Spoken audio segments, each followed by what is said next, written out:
नमस्कार, TV9 मराठीमध्ये आपल्या सगळ्यांचं स्वागत। मी निखिला। महत्त्वाची बातमी, मालवणमध्ये शिवरायांच्या पुतळ्याचा काही भाग पडला। शिवरायांच्या पुतळ्याचं 2023 मध्ये अनावरण झालं होतं। या पडलेल्या पुतळ्याच्या भागाची डागडुजी करण्याचं काम सध्या सुरू आहे। मात्र रवींद्र चव्हाण आता सध्या मालवणला रवाना झालेत। दरम्यान या घटनेनंतर विरोधकांनी मात्र सरकारला धारेवर धरलेलं आहे।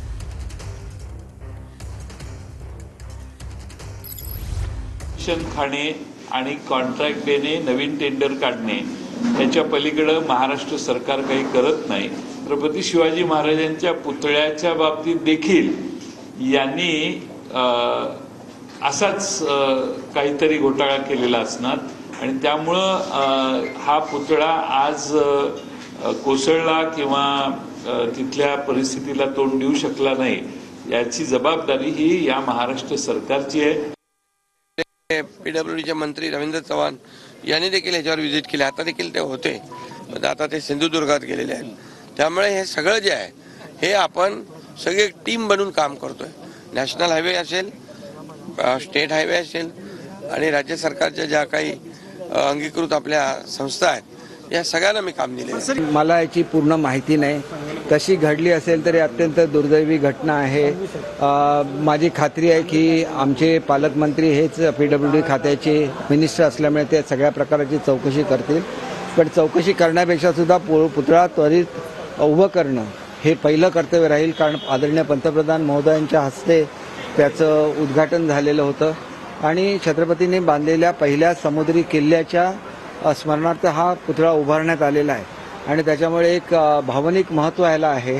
ते लक्षात घेऊन जे काय तातडीने करायला लागेल आमचं सरकार ते करेल। जे विद्रोहाचे वारं महाराष्ट्रात सुटलंय,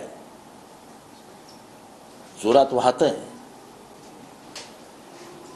त्याच्यामुळे आधीच महाराष्ट्रात अस्थिरता आली आहे आणि हा अपशकुन आहे या सरकारला की महाराष्ट्राच्या इतिहासात शिवाजी महाराजांचा लावलेला पुतळा कधीही पडलेला नाही।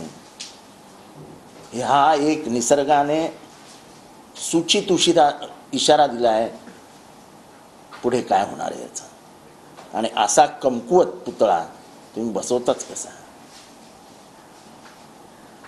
असे पुतळे जर लावलेले पडायला लागले तर जगात आपली काय काय इज्जत राहील?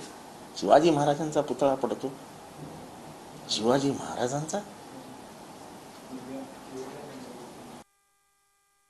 महाराजांची आमच्या अस्मित असलेला पुतळा दुर्दैवाने आज पडला, परंतु हा पुतळा गेल्या 6 महिन्यापूर्वी घाई गडबडीने मोदींच्या दौऱ्याच्या वेळी बसवला होता। 6 महिने सुद्धा झाले नाही आणि त्याचवेळी तिथल्या स्थानिक नागरिकांची हे होती की हे काम निकृष्ट चालू आहे, परंतु त्यावेळी ते विरोधक आहेत, त्यांना सरकारची दिशा करून ते दाबण्यात आलं। ज्या गोष्टी पुतळ्याला भ्रष्टाचाराच्या गोष्टी ज्या पुतळा पडण्यास कारणीभूत आहेत त्यांच्यावर संध्याकाळपर्यंत प्रशासनाने, जिल्हा प्रशासनाने FIR दाखल केली नाही तर शिवसेनेच्या वतीने तीव्र असं आंदोलन संध्याकाळपर्यंत आम्ही त्यांना वेळ दिली आहे। FIR दाखल झाली पाहिजेत आणि ही अस्मिता महाराष्ट्राची, आणि त्यामुळे या पुतळ्यावर जो पण FIR होते तो पण शिवसेना स्वस्त बसणार नाही।